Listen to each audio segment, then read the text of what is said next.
اعوذ باللہ من الشیطان الرجیم بسم اللہ الرحمن الرحیم۔ سب سے پہلے درود و سلام محمد وآل محمد پہ، اللہم صلی علی محمد وآل محمد۔ آج کی ویڈیو میں ہم سلطان الہند حضرت خواجہ غریب نواز خواجہ معین الدین چشتی اجمیری رحمۃ اللہ تعالیٰ علیہ کا ایک خوبصورت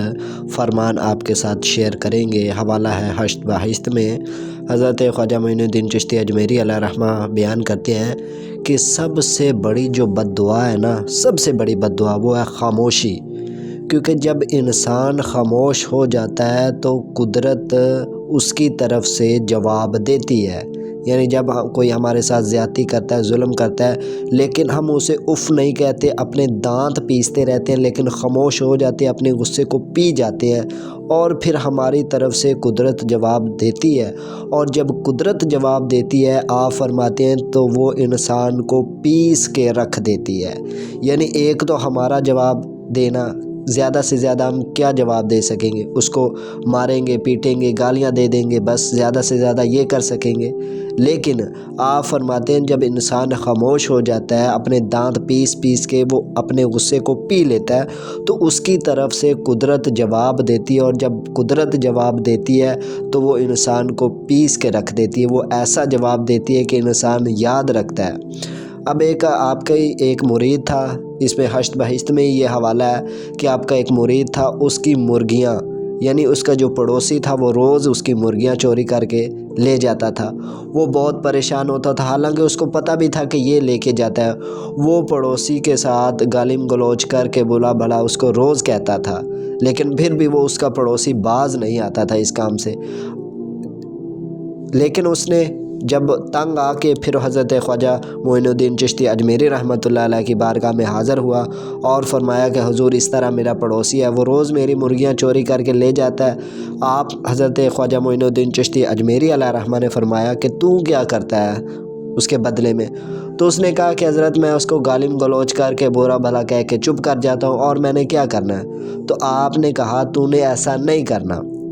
یعنی جب وہ تیری مرغیاں چوری کر کے لے جائے تو نے دانت پیس پیس کے اپنے غصے کو پی جانا ہے، اف تک اسے نہیں کہنا۔ تو اس کو کرو تم جا کے۔ تو پھر یہ ہوا کہ اس نے دوبارہ پھر وہ مرغی چوری کر کے لے کے گیا، اس نے آپ کی بات کو یاد رکھا، تو اس نے دانت پیس کے خاموشی اختیار کر لی اور اپنے غصے کو پی لیا۔ اور تیسرے ہی دن ایسا ہوا کہ اس پڑوسی کا بچہ چھت سے گرا اور وہ مر گیا۔ تو پھر وہ آپ کی خدمت میں دوبارہ حاضر ہوا، حضرت خواجہ معین الدین چشتی اجمیری رحمۃ اللہ علیہ کی خدمت میں حاضر ہوا، تو اس نے سارا واقعہ بیان کیا۔ آپ نہایت افسردہ بھی ہوئے اس کی بات پہ۔ تو آپ نے پھر اسے سمجھایا کہ جب تو اس کے ساتھ برا بھلا کرتا تھا، یعنی وہ تیری مرغی چوری کر کے لے جاتا تھا، اور جب تو اس کے ساتھ برا بھلا کرتا تھا تو تو اپنی طرف سے اس کو جواب دے دیتا تھا، قدرت کا اس میں کوئی عمل دخل نہیں ہوتا تھا۔ لیکن جب تو دانت پیس پیس کے غصے میں اپنے غصے کو پی لیا تو نے، اور اسے اف تک نہیں کی، تو تیری طرف سے قدرت نے اسے جواب دیا، اور اتنا بڑا جواب دیا کہ وہ اپنی جب تک زندہ ہے وہ یاد رکھے گا، کیونکہ اس کی اولاد تو بہت بڑی نعمت ہوتی ہے، تو قدرت نے اس کی اولاد کو چھین لیا۔ تو یہ فرمان ہے حضرت خواجہ معین الدین چشتی اجمیری کا۔ بڑے بڑے اولیاء کرام کو دیکھ لیں، صحابہ کرام کو دیکھ لیں، نبیوں کو دیکھ لیں، انہوں نے یہی طریقہ آزمایا کہ کسی کو اپنی طرف اگر کوئی ان کے ساتھ برائی بھی کر لیتا ہے تو وہ اسے اف تک نہ کہتے، بلکہ خاموشی اختیار کر لیتے، اور قدرت ان کی طرف سے جواب دیتی تھی۔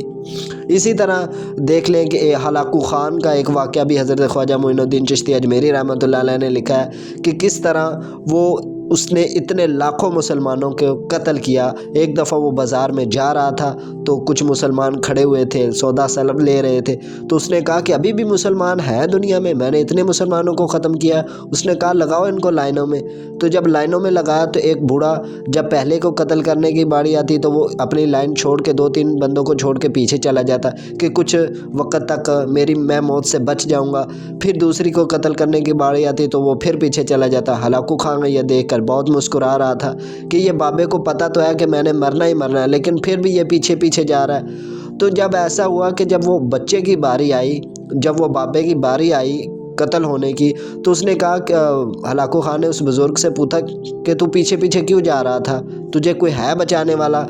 جس کی وجہ سے تو پیچھے پیچھے جا رہا تھا؟ تو اس نے کہا کہ جی بالکل، اگر اللہ چاہے گا تو میں ضرور بچ جاؤں گا، میں تجھے کیا کہہ سکتا ہوں، میں تو صبر ہی کر سکتا ہوں، خاموشی ہی اختیار کر سکتا ہوں۔ تو اس وقت وہ خاموش تھا، تو ہلاکو خان کو کیا ہوا کہ اس کے ہاتھ میں ایک لیمو تھا، اس نے لیمو اوپر اچھالا، وہ نیمو نیچے گرنے لگا، تو اس نے لپک کر وہ نیمو پکڑنا چاہا، جس کی وجہ سے وہ نیچے گرا اور اس کا پاؤں جو گھوڑے کی جو لگام تھی اس میں پھنس گیا اور گھوڑا ڈر کے بھاگ گیا، اور ایسا بھاگا کہ ہلاکو خان اس کے پیچھے گھسیٹتا ہی چلا اور یہاں تک کہ اس کی موت واقع ہو گئی۔ تو یہ واقعہ بہت ہی ہمیں سمجھاتا ہے کہ اگر کوئی ہمارے ساتھ ظلم کرتا ہے، زیادتی کرتا ہے، اگر ہم خاموشی اختیار کر لیتے ہیں تو کائنات حرکت میں آ جاتی ہے، کائنات ہماری طرف سے پھر اس کو جواب دیتی ہے، چاہے جواب دینے میں کوئی وقت لگ جائے لیکن وہ جواب ہماری طرف سے ضرور دیتی ہے اگلے بندے کو۔ تو یہی واقعہ حضرت خواجہ معین الدین چشتی اجمیری علیہ رحمہ ہمیں فرما رہے ہیں کہ جب کوئی بھی تمہارے ساتھ کوئی برا کرے تو تم خاموش رہو، اپنا معاملات کو اللہ کے سپرد کر دو، تو اللہ تعالیٰ آپ کی طرف سے اسے جواب ضرور دے گا، چاہے وہ دیر سے دے لیکن اس کو سزا ضرور ملے گی۔ تو یہی اولیاء اللہ کا بھی طریقہ رہا ہے کہ اس طرح ایک ولی کا بھی حضرت شیخ فرید الدین اتار اپنی کتاب تذکرۃ الاولیاء میں لکھتے ہیں کہ ایک اللہ تعالیٰ کا ولی جا رہا تھا رستے سے، تو بارش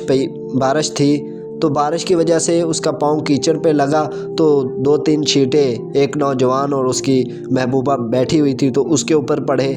تو وہ جب چھینٹے اس کی محبوبہ پہ پڑے تو اس نے اس اللہ کے ولی کو، اس نوجوان نے تماچا مارا، تھپڑ مارا،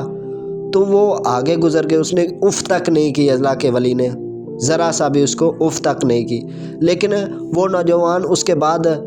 چند ہی گھنٹے گزرے تھے کہ چھت سے گرا اور وہ وفات پا گیا۔ تو لوگ اس کی طرف بھاگے لپکے کہ تو نے اس کو بد دعا دی ہے جس کی وجہ سے وہ گر کے مر گیا۔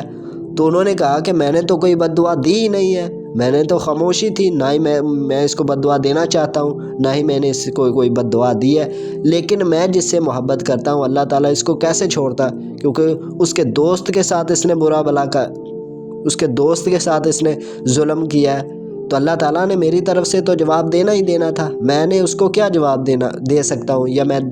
دینا چاہتا ہوں۔ تو یہ واقعات سے ہمیں بہت سبق ملتا ہے کہ اگر ہمارے ساتھ کوئی غلطی ہو رہی، ہمارے ساتھ کوئی تکلیف دے رہا ہے، ہمیں کوئی گالم گلوچ کر رہا ہے، اہل بیت کا بھی یہی شیوا ہے کہ انہوں نے بھی صبر کیا،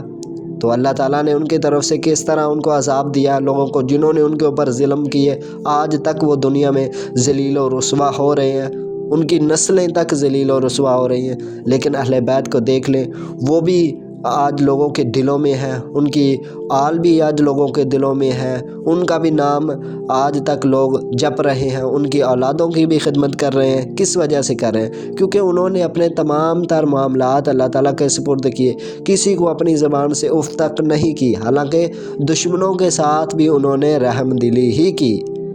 تو یہ تھی ہماری آج کی ویڈیو، ملتے ہیں کسی اور ویڈیو میں، تب تک کے لیے اللہ حافظ، فی امان اللہ، وآخر دعوانا الحمد للہ رب العالمین، بحق محمد و آل محمد۔